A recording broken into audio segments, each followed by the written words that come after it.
Welcome back, folks, to the CC Zone episode 2. I'm Brankles, and I am joined by Orion. But we have a special guest this week, Bravo of Horizon Gaming. Bravo, thank you so much for joining us, man. Thanks for having me. I'm really excited to be here. Really excited to talk about what's coming and going in CCS.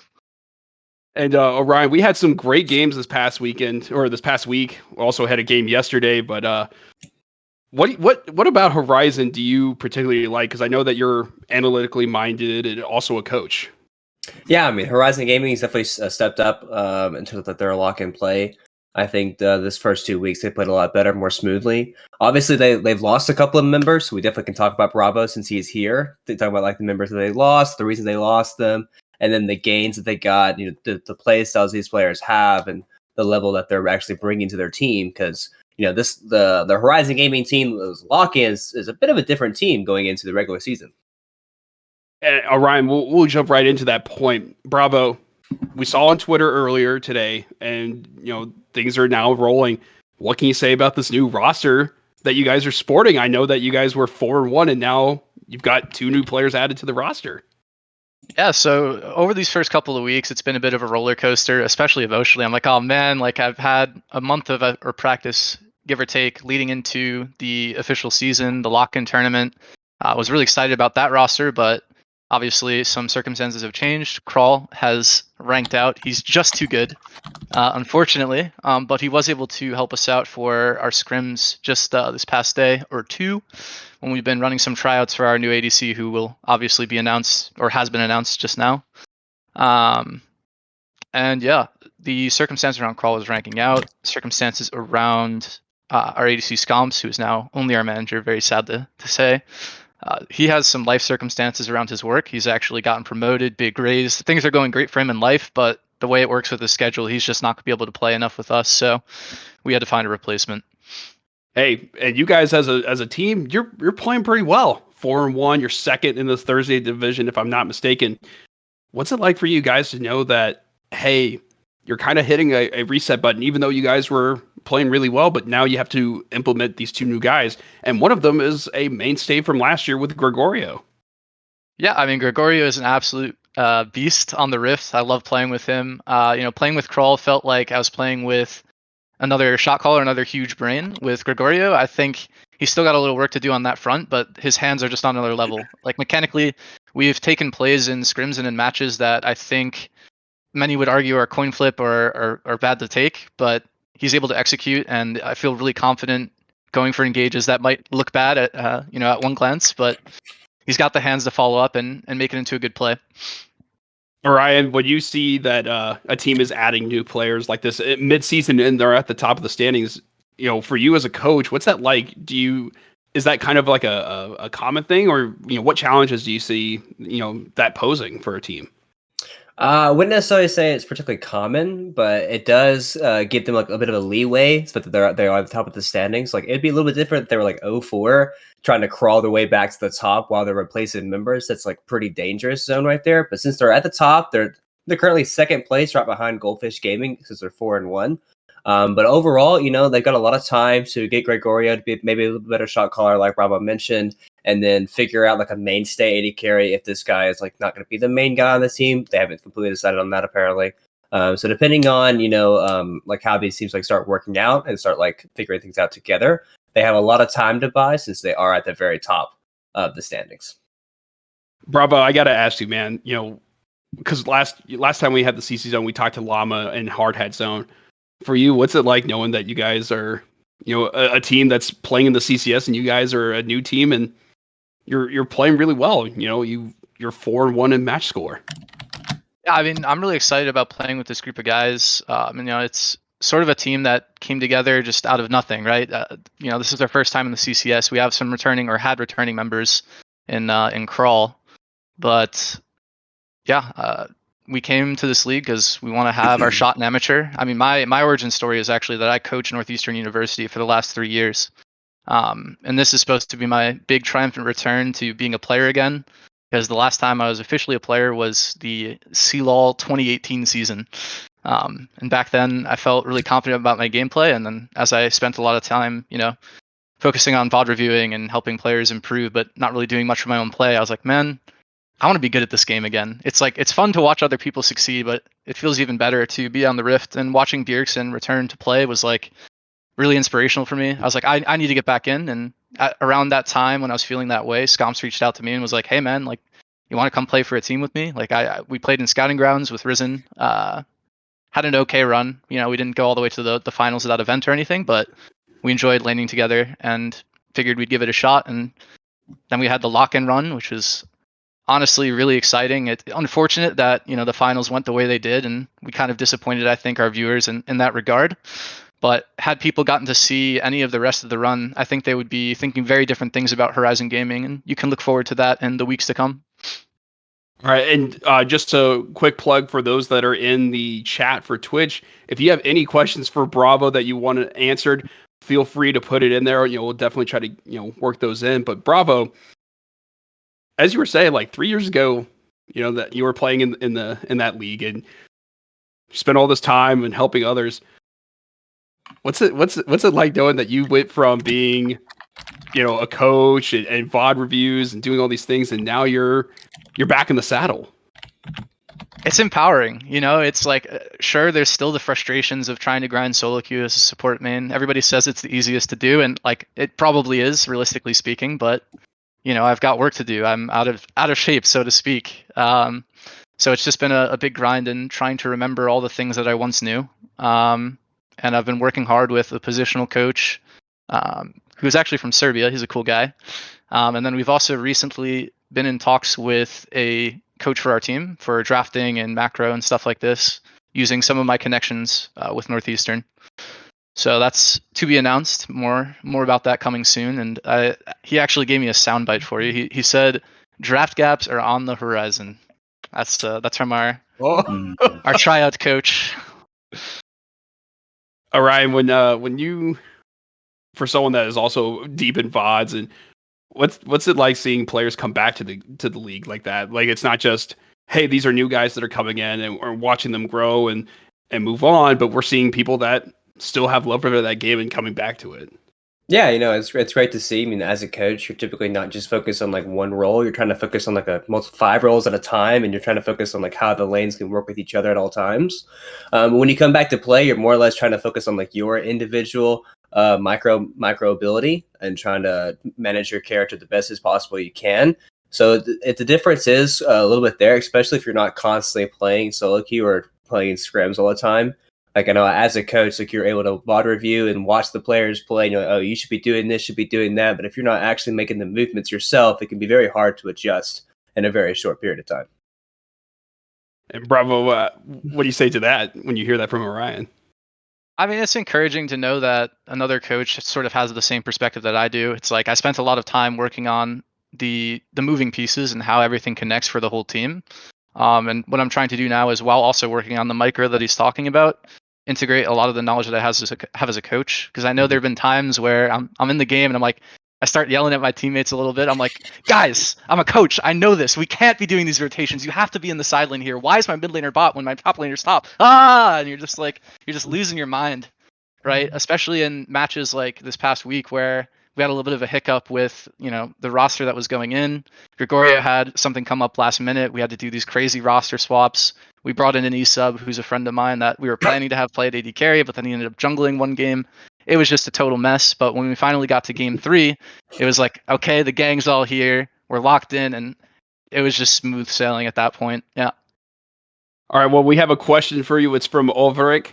Ulrich says, I have a question for Bravo. What's a man got to do to get that drip? You are the best dressed guest we've ever had on the CC Zone. Thanks. Yeah, I don't know. Going to a school like Northeastern, I keep plugging their name, and I really wish I wasn't, but they have a lot of emphasis on professionalism and co-ops and dressing well and representing yourself well. And I think a league like the CCS deserves to be treated with this kind of respect. So, yeah. Yeah. So my next question is: have you perused in any of the trash talking that happens in the CCS? Of course I have, and with regards to that, I actually do have a couple of things I was going to say for our top laner. So okay, all right, those sound bites. Actually, okay. You know what? If Huff Zone is listening, please tune in because this might be a top gap situation. All right, go right ahead. So the first thing he wanted to let the community know, Archon, was that the B tier evaluation of his skill was a gross misrepresentation, and the league had better watch out. And that TDR's top, Nemesis, is the worst tank player in both Wednesday and Thursday combined. So he just wanted to let him know. He's calling him out. Orion, how do you feel about that?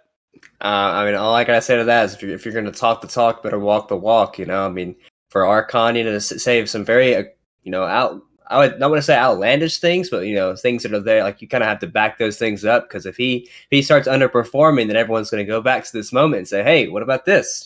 What if one day Nemesis shows up and says, hey, I'm going to clap you in lane? It's like, I think trash talk is very, like, obviously it's all in fun. I mean, as long as you don't take everything too personally and you just take it to someone direct and you actually play the game out there and don't try to take any personal attacks. But if you're just talking about like gameplay and like saying, hey, like you're trash or like I'm better than you and all that, and if you back it up, that makes you look even better. So, hey, and one thing last year, for you guys, because you guys weren't part of the CCS, there was some great trash talking. I remember, players like Huff Zone that had some great moments. There was also some self-deprecating players like Martial Arts for Y talking about his big ass forehead.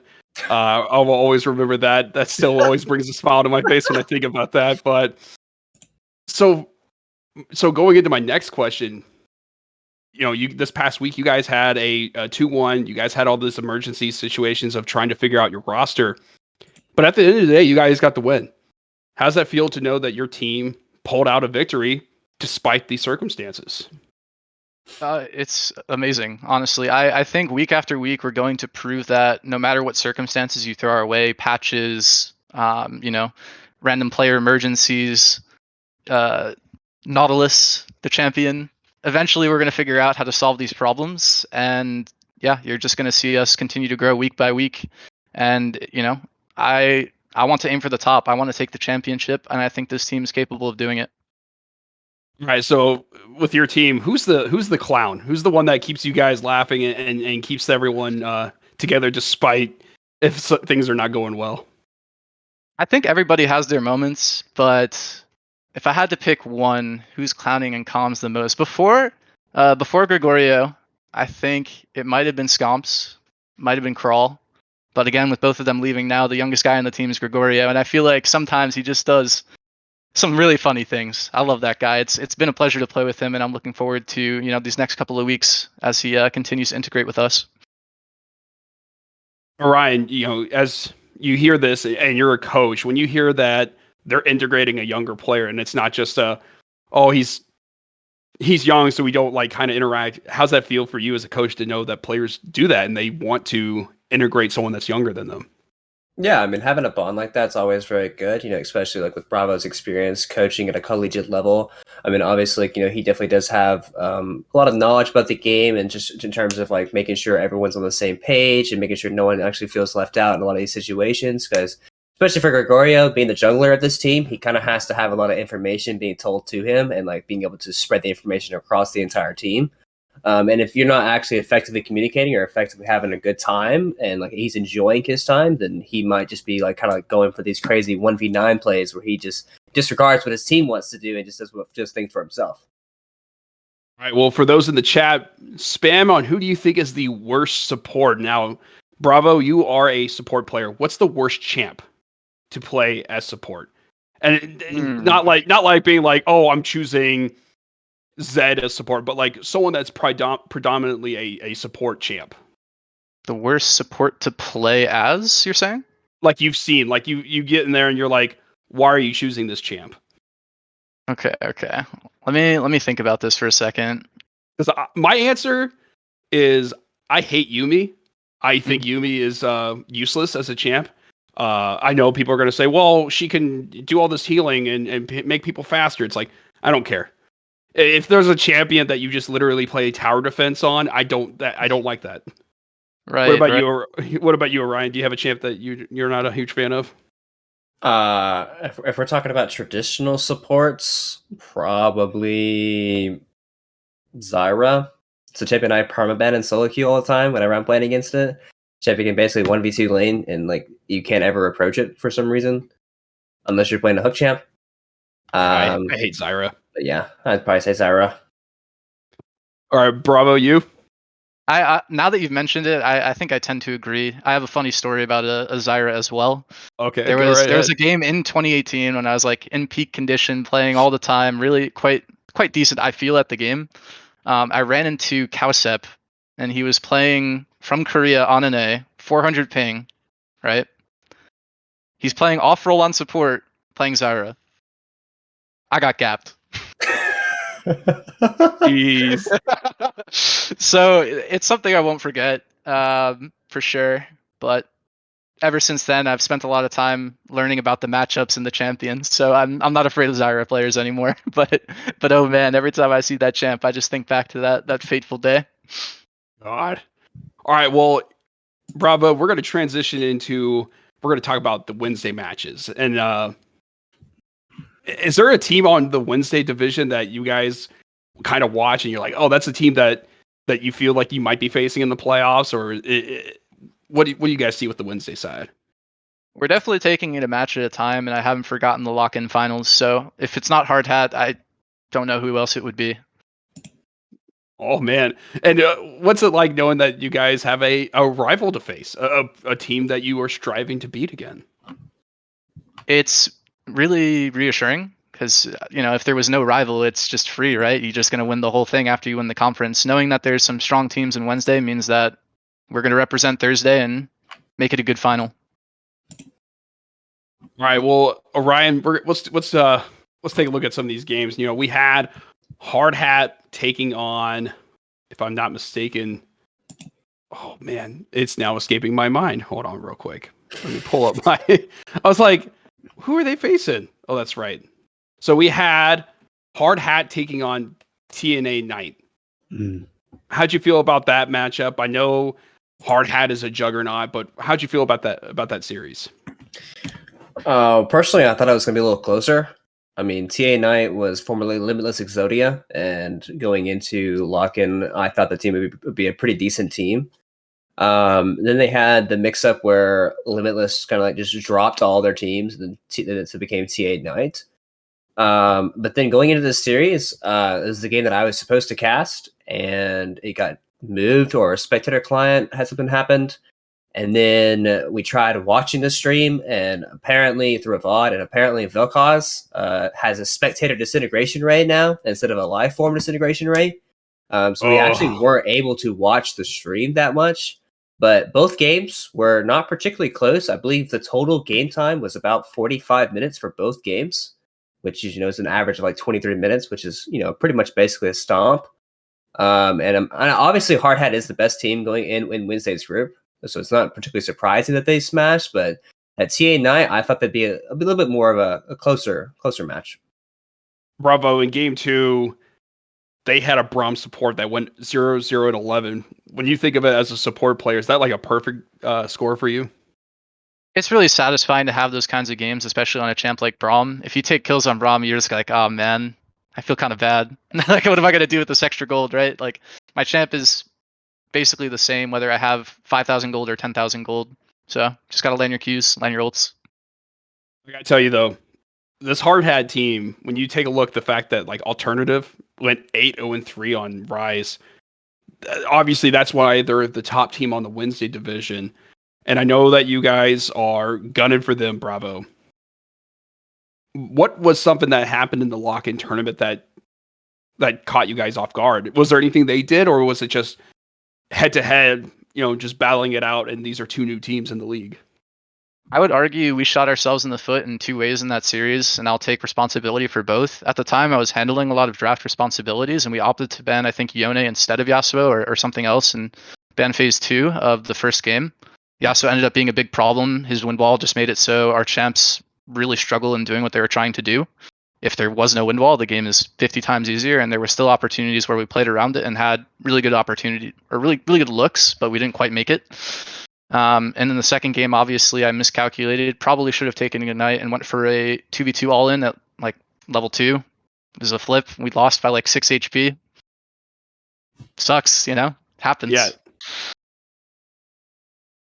So we've been doing pick'ems as well, and Ryan, if we pull up the stats and the standings, I don't know if you're Bravo, that you're not part of it, but I just want to say kudos, because this next week, I don't know if you heard this, Bravo, but Orion says that he will go perfect from here on out.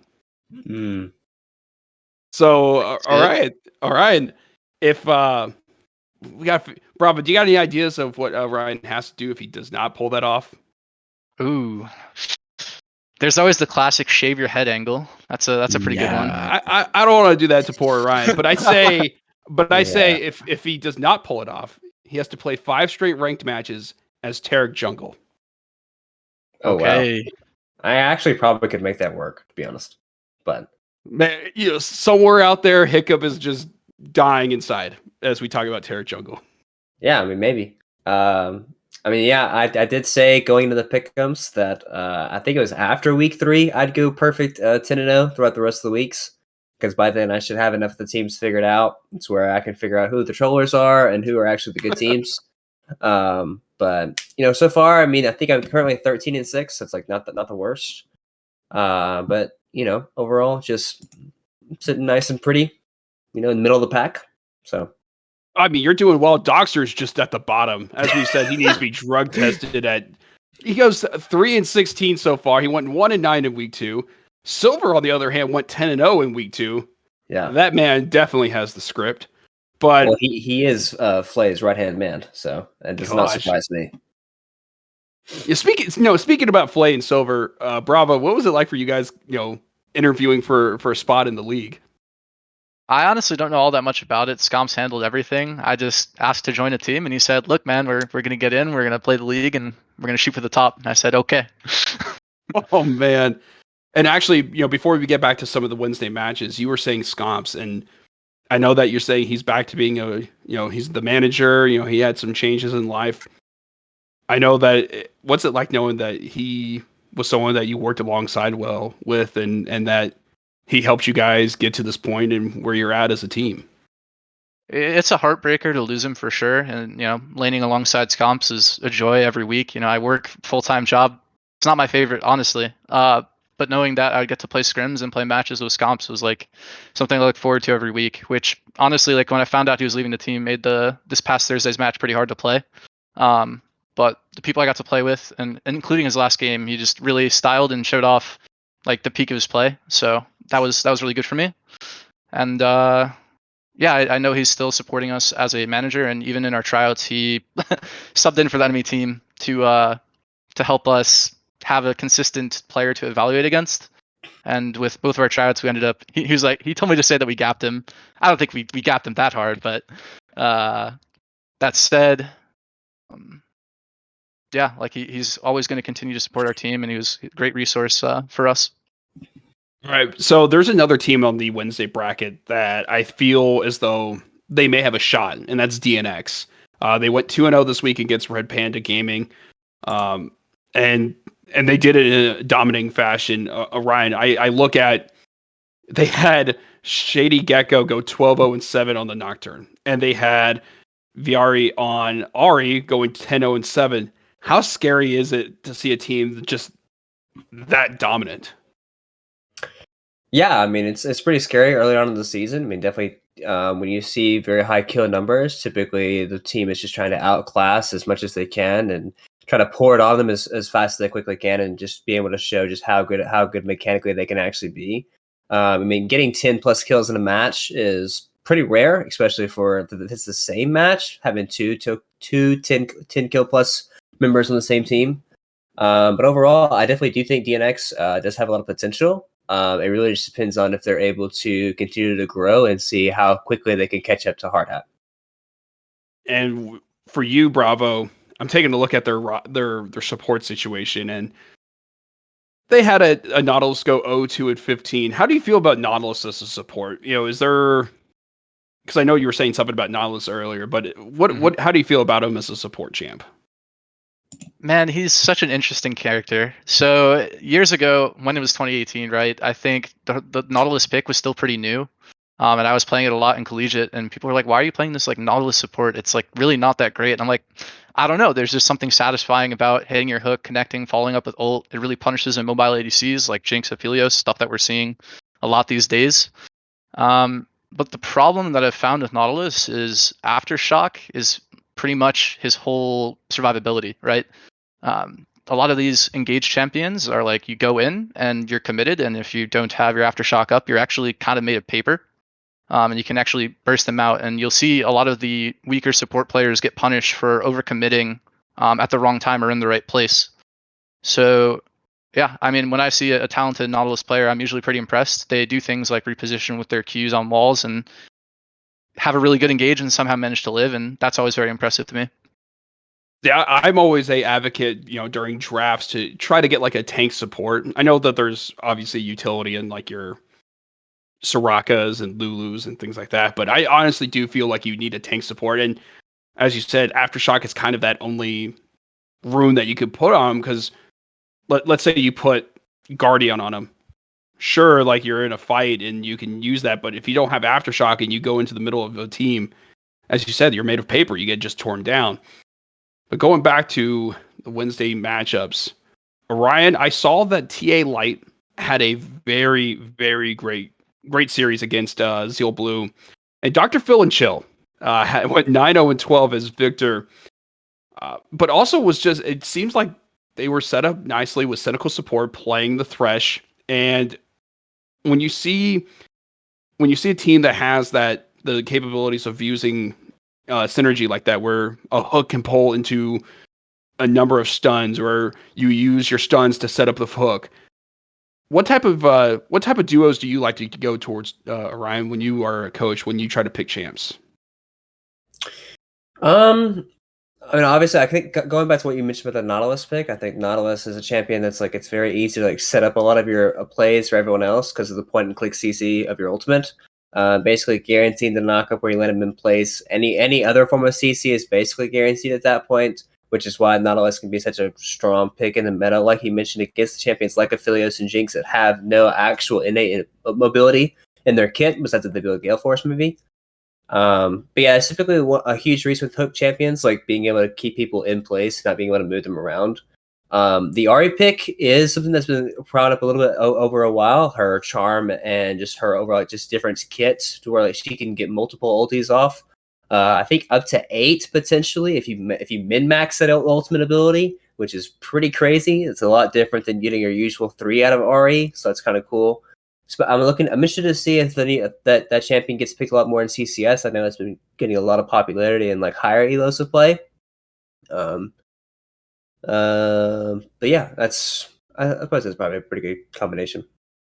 All right, we'll go into a series that was, back and forth. We had Yao K versus Blue Esports. Blue Esports pulled off a 2-1 series win. And I'm taking a look at a match where game one, I think, there was 15 kills to 10 kills. Bravo, when you guys have a low kill match like that, where it's not just, hey, we get someone super fed, how much harder is it to just have to rely on or team fight mechanics when there's someone that's not super fed? Honestly, I find it easier. In games where players get like uncharacteristically ahead, it warps to the state of the game and how to play standard, and you have to like really process who the threat is and how they're going to like use their champions game warping, right? So for example, there was a match where there's Nocturne Ari and they're both 10 kills, right? Playing around the Nocturne ultimate is going to be very key in how you pilot the game. And maybe that's the same if he has 1 or 2 kills, but you know, I'd rather play a game that's even kills against champions like that. Yeah. I'll tell you guys a quick story. There was a match I was playing, I want to say a couple years ago, and it was the scariest fed champion that wasn't like what you would think of like super fed. Like if you saw a Zed that was fed, you're screwed, right? I saw a Leona that was fed.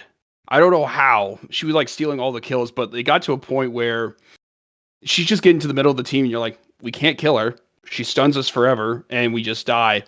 And so whenever I see, as you were saying, uncharacteristically fed, it kind of, it warps the game.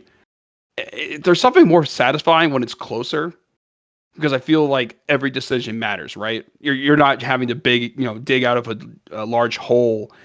So whenever I see something like that, it's satisfying. And I know in game 3, when I pull up the stats here, Blue Esports, they were able to pull off the victory, thanks in large part to Mr. Top and I want to say Mr. Top had 13 kills on the Ari, which is a pick that, Ryan, you were saying. With Ari itself, has those changes really made her more viable, Ryan? Or are you starting to see it more in League?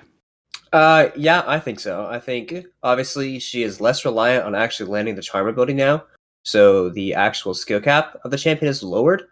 And then also the ability to give multiple ultis off and just continuing to chase after people throughout the entire fight is definitely something that Ari has lacked for a very long time. Champion used to just kind of be like you would dash forward, land a charm, one shot someone, and then dash away. That's all a champion really could do. But now the champion is continuously able to get a kill, get another kill, and just slowly continuing winning the fight over and over again. Instead of just being like a 1-round champ that she's so used to being. All right, well, let's move to another series. That was another 2-1. This was Dorado Omega versus Collective Effort. The defending champs falling in this one 2-1. It just feels like, we see it memed a lot in the chats and in the Discord servers that is it just a one-man show by, Philly B. He's listed as Rowdy Randy 61 in the games, but he's trying to represent Canada. And I want to say, Bravo, do you feel like sometimes that certain teams become maybe one person too centered, and do they just need to go back to the drawing board? Definitely seen it happen before. And I feel like actually in Collegiate, I've seen a lot of teams that rely too much on one player to carry. And you find these teams drafting compositions where it's like, okay, we have our AD carry playing something that needs to snowball, like a Samira pick or something, and then all the other champs are facilitators, and the Samira doesn't snowball, then you're just watching the game slowly bleed out, and it's really painful and sad to see. Because I think it's important to treat every one of your players as a valuable resource and someone who can potentially win the game, not on their own, but be a leading role in that victory. You're just neutering yourself if you relegate someone to be a tank player. Like, then that's it, And Orion, going to you as a coach, how important is it to have, that mentality, as Bravo was saying, that you have to have everyone be viable. You can't just relegate someone. And for you as a coach, when you see, how do you approach it? Like, do you try to, change it up every once in a while? I think it's really important for everyone on the team to kind of like understand like what their role is. Obviously, like, you could be like a really solid like skill cap player where you're playing the Irelias, the Akalis, the Silas trying to like style on everyone. Obviously, if you have 5 people that want to play that way, the game can be very hard to play. just because you only have so many resources to actually give up on the map. Sometimes you do have to have a weak side top laner or a weak side bot lane in order to actually have a functioning game, to where like one side's just not constantly losing or one side's constantly winning. So you kind of have to have that balance. So understanding your role and being able to operate on your role at a very high level is definitely very important for competitive play. And that's the thing. We saw that in game 2, out of the collective effort, because we saw Philly P go 11-1-10 on Zeri. And we also saw Flan go 8-0-7 on the Ezreal, and they were styling all over them.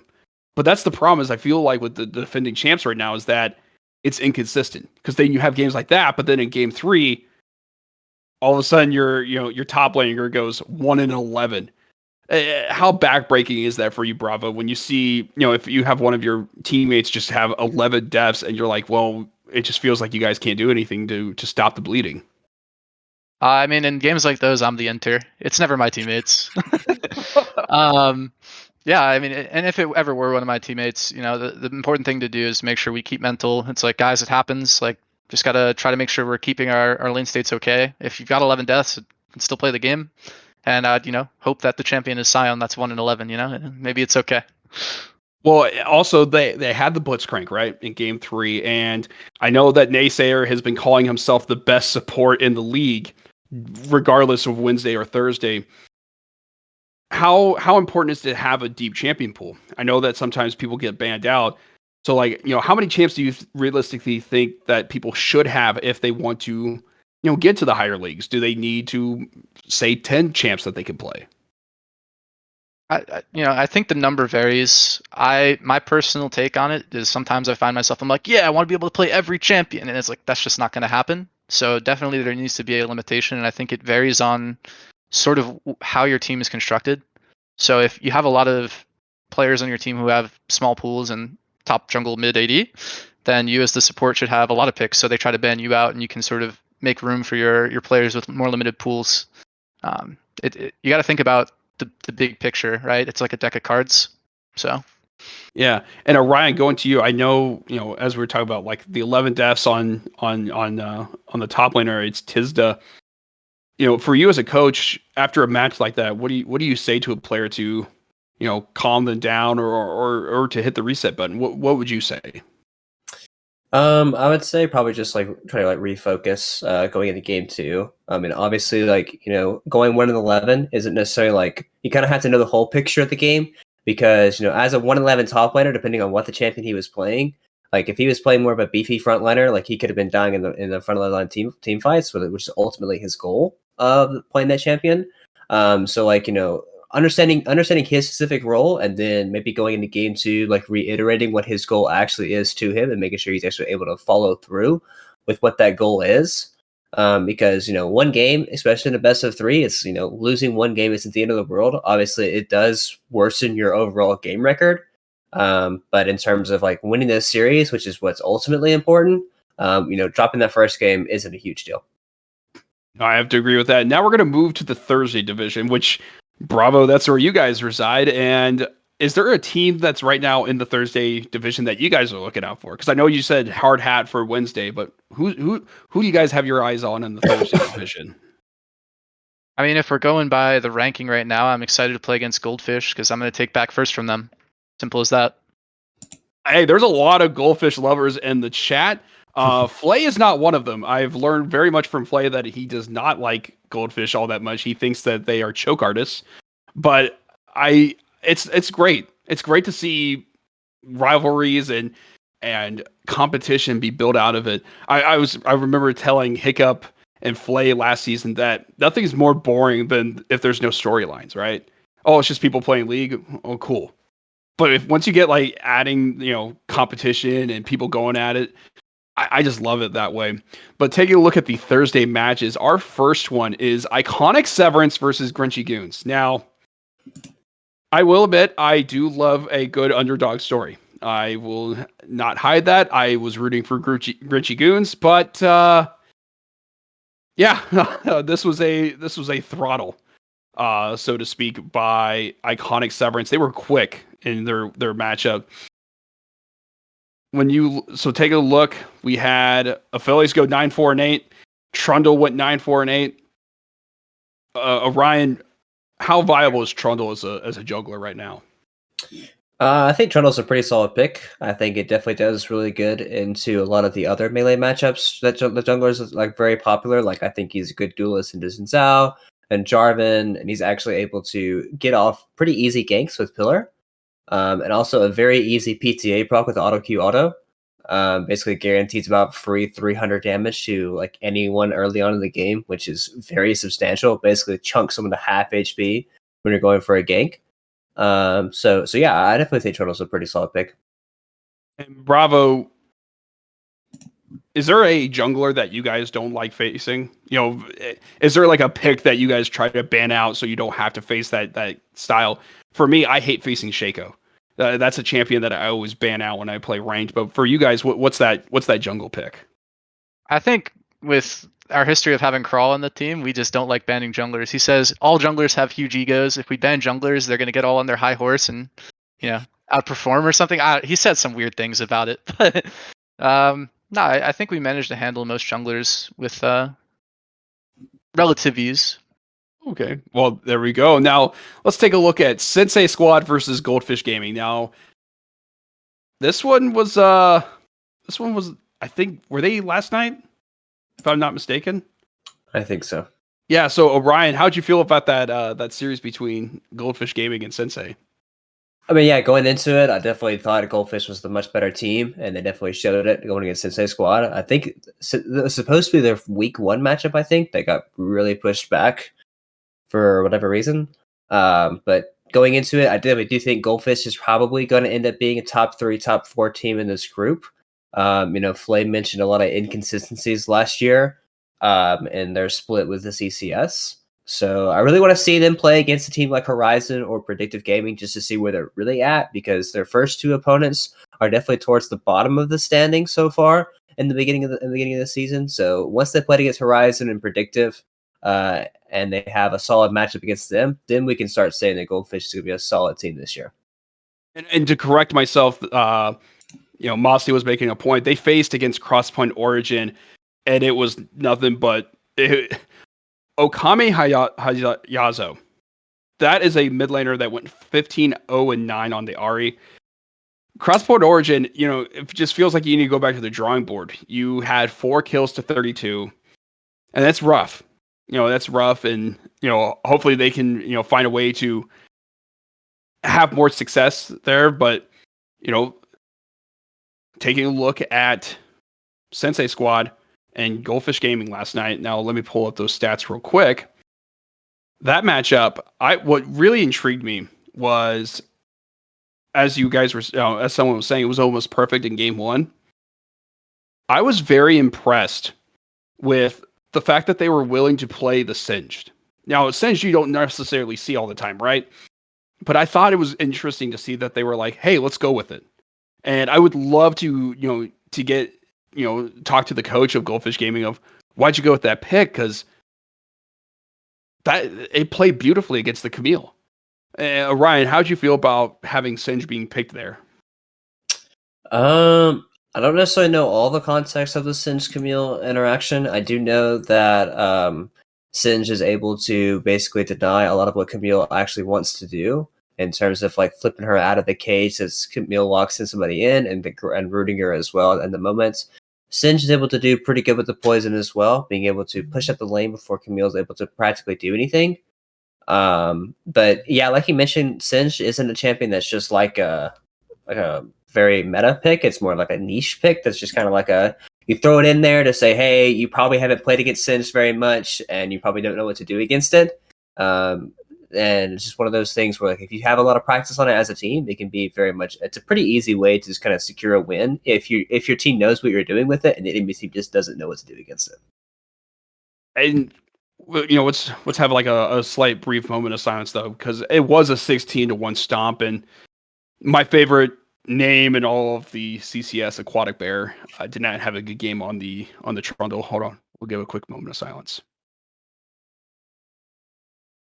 All right, moving on. Now let's take a look at some of these other matchups. We had also Where you go? We had PGO versus. Why is that? For some reason, my screen is messing up where I can't see who they faced. Oh, it was against you guys. Bravo. How'd you UGO? feel? Wait, no, it's I was not like, pop. Sorry, my Discord's messing up right now. Where like things are like all in disarray. But we'll go to someone else. All right. So let's take a look at. Man, everything's just messing up on my screen. I apologize, folks, that I can't really see much. All right. And I we, guess we I can guess talk about we can talk about Horizon and TDR. actually, yeah. Let's talk about Bravo. Let's go to your guys' matchup. Sorry about that, folks. Bravo. How'd you feel about taking on this team? I know that you guys had all the emergency situations, but who really stepped up for you guys to pull off that 2-1 victory? Let me pull up the games just to refresh myself. Because the third game, I think Gregorio obviously stepped up. And in the first 2 games, we had Scomps filling in a jungle was the first game. So let's talk about that. He was playing Jarvan, and coming from the AD carry position, typically your role is to collect a lot of resources, do a lot of damage, and position safely. Now, if you think about Jarvan the Fourth, he is the antithesis of AD carry. Your goal is to produce resources for your team, EQ aggressively, put your body in, and lock up people, right? I think, honestly, Scomps did a pretty good job having had almost no competitive jungle experience. And obviously we hadn't scrimmed with him jungling before. And he kept up. The first game, honestly went around, I think, a 6k gold lead in our advantage that we were unable to capitalize on off of a Baron late game blunder. The game just fell apart. It's quite sad to see, but I think we put up a good performance despite that in the first game. In the second game, we made the adaptation, brought in our E-sub Perky, moved him into the jungle, said, all right, you're just going to play Xin Zhao and we'll see how this goes. And with him running on the ganking jungler, we were able to keep the other pieces the same, and everybody kind of showed up. I think. Let me look at this just one more time. Oh, that's fine. Ryan, how'd you feel about the drafting decisions by Horizon there? I mean, in terms of like having a whole lot of new people playing the roles, especially with the Scomps not having a whole lot of experience, I think Jarvan, as a champion, it's pretty, I would say, one-dimensional. It's not necessarily, it doesn't really have a whole lot of different functions in terms of like going in for a flag and dragon cataclysm, a target that doesn't have flash or no mobility. So overall, pretty fairly easy to play. I mean, when you have someone that has like the limited champion pool that Scomps would have, not being a competitive jungler.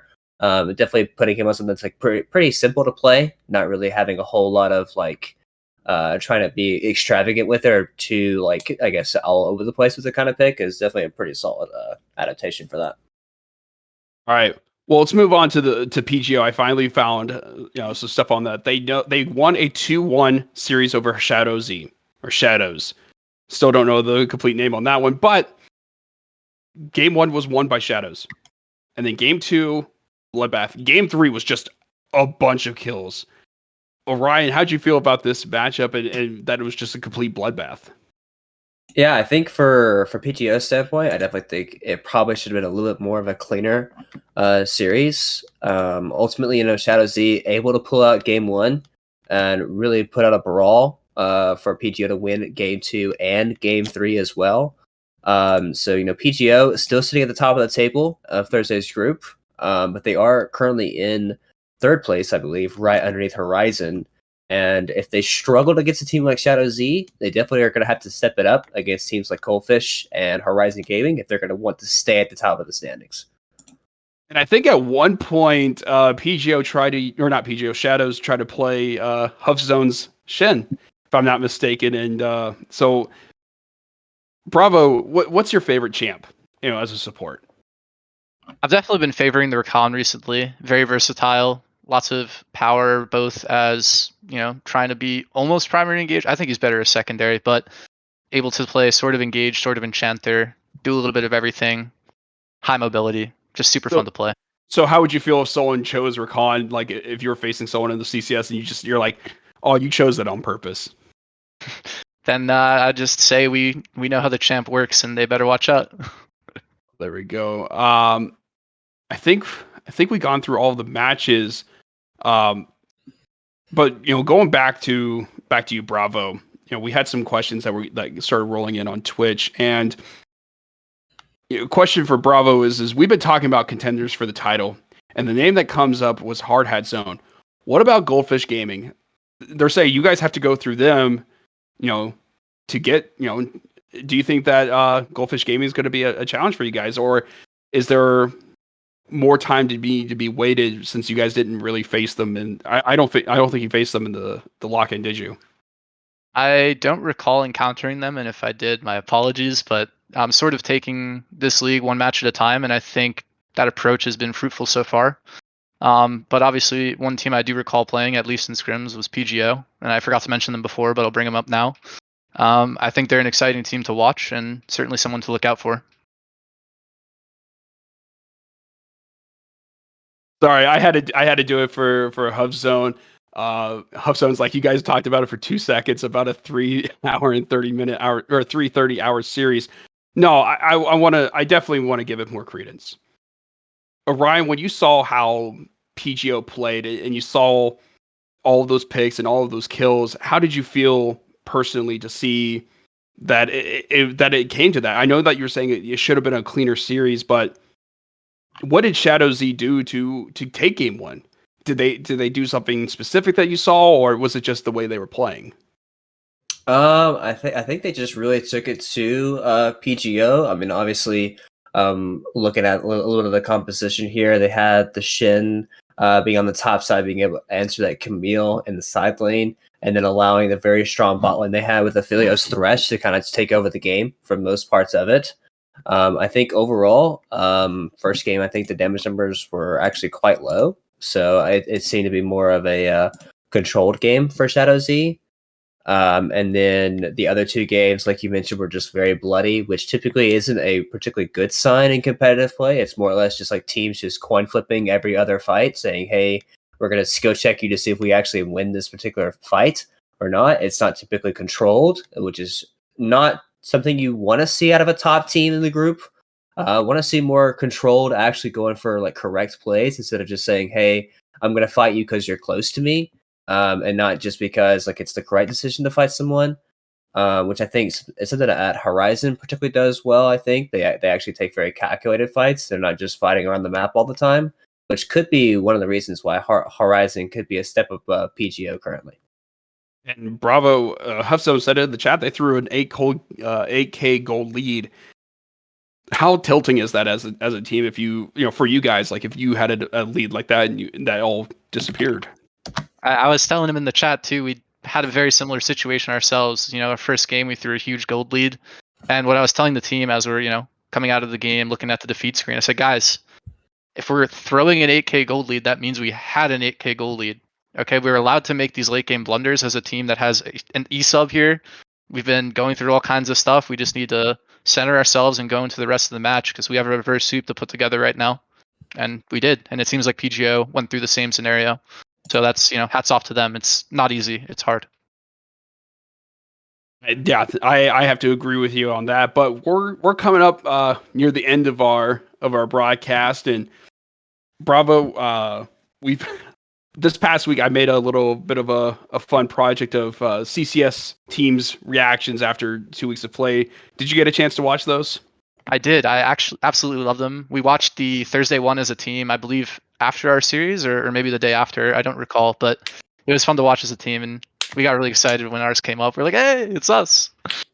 No, and the reason why I chose the Monsters Inc. and having you guys walking forward is it's like people are thinking you guys are cool. You guys are, you guys took second in the lock-in. You guys are one of the top teams in the Thursday division.